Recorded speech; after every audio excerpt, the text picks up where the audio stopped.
Welcome and welcome back, everyone. This project's going to be an interesting one. Let's get into it. So to make this arch cabinet, we're going to use a bent lamination, and for that we need a bunch of thin plies of this wood. So what I'm doing here is resawing a slice off of a board, then running the fall off board back through the planer, taking another slice off, then running the fall off back through the planer, and then taking another slice off.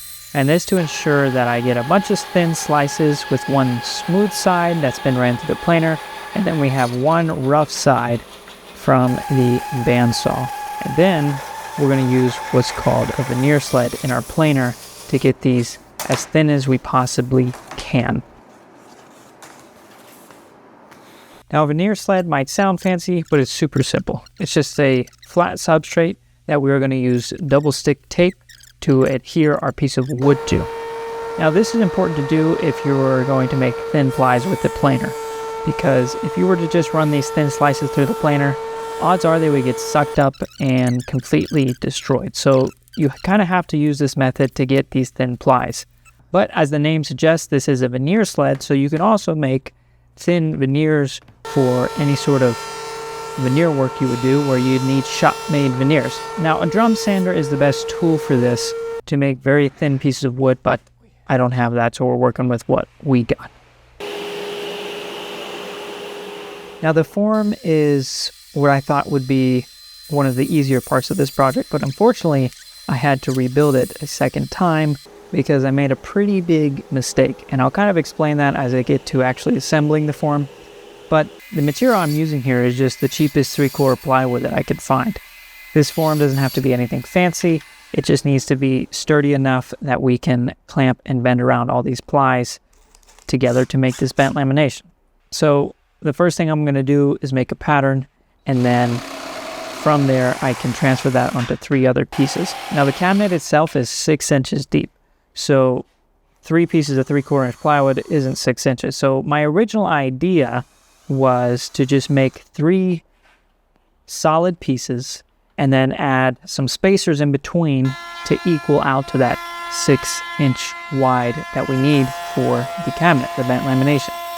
But the problem with that is it leaves spaces in between these solid pieces. Now these spaces, especially along the arched part of this form, would cause me some very big issues when I went to pre-bend these pieces, which we'll get to the pre-bending in a minute. Basically, I soaked the plies in water, bent them around the form, clamped it up, let the wood dry so that it would be more shaped to the form before the glue up. But because of that, because of these gaps that you see me making right now, the board, all of the plies, in fact, across the face of the board had a wiggle to them where there was a gap and where there was plywood. So I had to remake the form solid, and when we glued it up, it turned out fine. But future reference, bent laminations always use a solid form. So because these are not quite as thin as I'd want them to be, it's as thin as we can get with the planer. If you had a drum sander, you can go a lot thinner. You probably wouldn't have to do this step. But what we're going to do is pre-bend these. Because if we didn't do that, odds are these are going to split, especially the grain in these boards are too straight. There's some knots and what have you. So what we're going to do is soak these in water. I made a little makeshift tub here, just with a tarp and some chairs. And we're going to soak these in the water for about an hour, and we're then going to take them out, bend them around the form without any glue, clamp it all together, and hopefully this will get them to bend nicely without cracking or splitting. Ooh. So I haven't said yet, and if you don't know, this is what's called knotty alder. You can get clear alder, but this is a specific grade of alder, intentionally leaving all of the knots and imperfections that you usually wouldn't want in hardwood furniture, but sometimes you want a little characteristic, and that is exactly what this wood offers. And I love the color of this wood too. I've actually started to incorporate it into some future projects, so that's something to look out for. But the pre-bend went great, and now we're ready for the glue up. Okay, now it's recording. Wait, get away from my thumbnail. That's not going to be the thumbnail. You should do this, and I should be this. Do the thumbnail. Do it. This is not the thumbnail, but Just do it. That indeed wasn't the thumbnail. Sorry about that, babe. But I am using here Tight Bond Extend. Now this was pretty difficult to do even with the Tight Bond Extend. This has an open time of 15 minutes and I did a practice glue up, timed it, and I was rated about, I think, 12 minutes. It took right up to that 15-minute mark, even with 2 people helping. And but we got it done. In the future, I would use something like maybe epoxy or even polyurethane glue. It's just I don't have much experience with those glues, and I didn't want to dive into it and try something new. Just wanted to stick with what I knew, and we got the job done. So that's all that matters. Okay. Thank you to my lovely wife for helping me out. I definitely probably would not have made it even close to the time. So we're going to let this set up overnight and we'll come back and see how it looks. So after removing the about 3,000 clamps I have on this thing, the outer shell of this cabinet was looking very nice. Now the Plys, when doing a bent lamination like this, the edges of them just aren't going to line up. So you got to flatten them out. So I'm using the form as kind of a reference surface and this router jig here to get a flat side. And then we're taking that flat side over to the table saw and making the other side nice and parallel and to width that we need. And then the last thing we need to do cutting wise here is mark the ends and cut those to length as well. Because you wouldn't want to try to make all these plies the same length and try to line them up during the glue, because that just would not work. So after we're going to cut this, we're actually going to take a trip back to my old workshop, my dad's shop. There, he has a spindle sander. Now, the issue I mentioned earlier about the wiggles in the wood still was somewhat present, so we had to sand those out, and the spindle sander was really the only way to do that.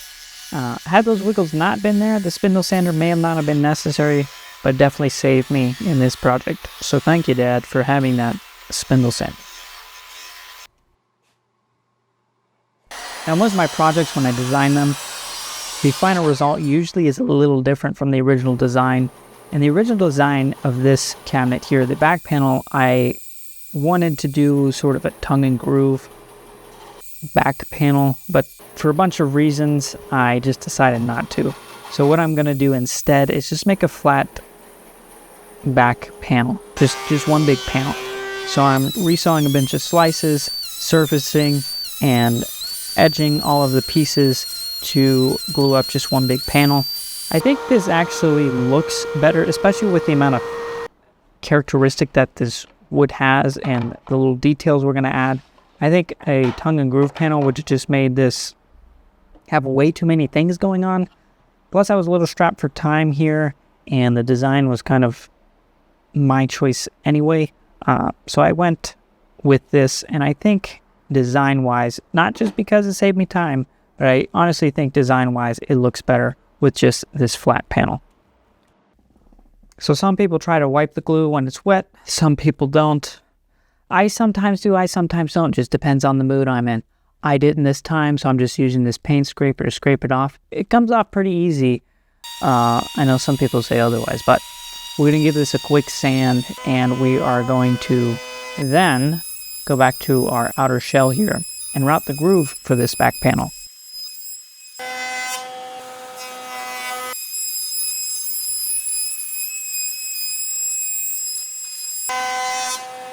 In order for our back to fit, it has to be bigger than the inside line of this cabinet. So I used the form there, but laid my pencil against that form, not traced it exactly. That way I would have about, a 1/4 inch to 5/16 of extra material.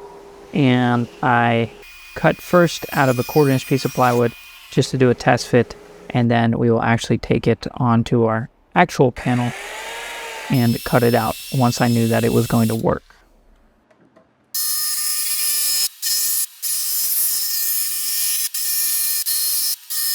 So with the back panel done and test fitted into the cabinet, it's starting to look like something, we can move on to adding the shelves.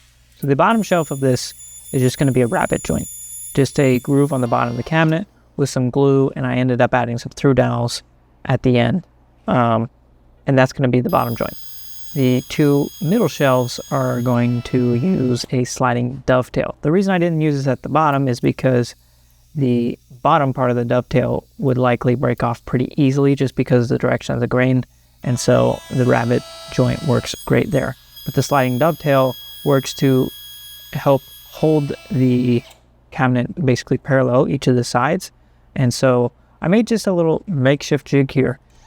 Most of my jigs are one-time use, and if I could use them in the future, that'd be great too, but I don't spend too much time trying to make them fancy and multifunctional, because in my opinion, just make it for what you need, and you might need it again, you might not.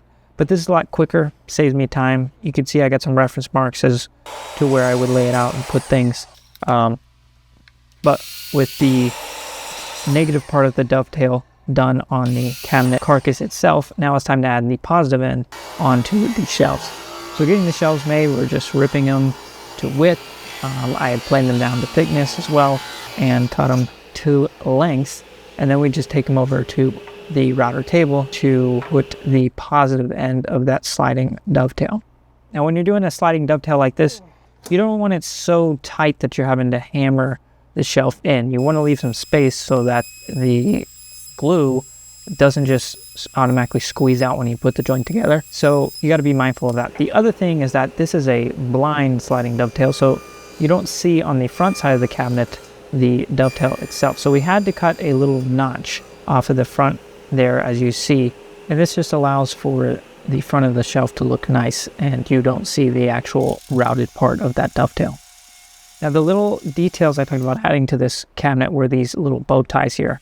I made them out of sapele, and the way I made these, and honestly, if you're just making a one-off bow tie, the best thing to do is just to rough it out on your bandsaw and take a block like this and a chisel and refine the shape to get it exactly how you like. Trying to make a jig and stuff to cut it, again, it's kind of a waste of time when I'm just, I don't do this often, so maybe in the future I would make something, but this way is quick and easy. So I'm taking those dovetails and marking them out individually with a knife, scoring it. And I use the drill there to hog out some of the material, and then I just continue the rest with a chisel and mallet.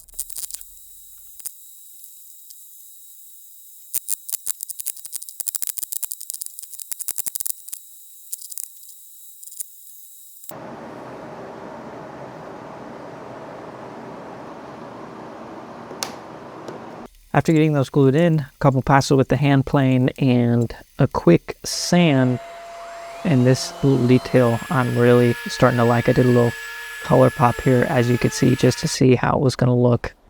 And I'm super pleased and pumped with how this is looking. It's my favorite part of this project, actually. Not even the whole arch cabinet, even though that's the whole main point of this. That little detail I added, I love that so much. So what I'm doing here is I am, before assembly, of finishing the inside faces of all of these pieces, because once it's together, no matter what type of finish you're using, trying to get in the little corners and crevices is just super difficult. So finish all of your inside faces and then assemble, and then we could finish the outside after everything's assembled together. The finish I'm using here is Osmo Pollux. It's a hard wax oil. You just kind of rub it on, buff it in, and do a couple of coats and it's done. I like that. And I've used it in a couple projects. I actually spilled the can. This stuff's not cheap, folks. I spilled the can I had, and there went about $50 of finish just down the drain. So that kind of sucked, but we got it all assembled. The back I screwed into the bottom shelf. Now I made the holes pre-drilled through the back, like an oversized hole. That way the wood has room to expand, tract, and yeah, we're done. All right, so that about wraps it up. Nice, simple looking wall cabinet. We added a round over around to the perimeter edge, as well as the bottom edge where we had the dowels. And then on the back, we added this French cleat here. A lot more work went into this than I figured, and that's what happens on a lot of projects. You think that'll take me 10 hours worth of work, and then it ends up taking you twice as long. I definitely thought it would have went a little easier than it did, but we got there in the end, and I think it turned out very nice. So as we've reached the end here, the person I made this for, a friend of ours, was very happy with it. That's what ultimately matters. And what matters is you guys enjoyed the video and you learned something. So let me know if you did or if you didn't in the comments below. And leave a like if you did enjoy the video. Subscribe if you're not already. We've got more videos coming. I'm planning on releasing a project every single month, so we're trying to stick to that schedule as of right now. But yeah, here it is in the customer's bathroom. And till next time, have a good one.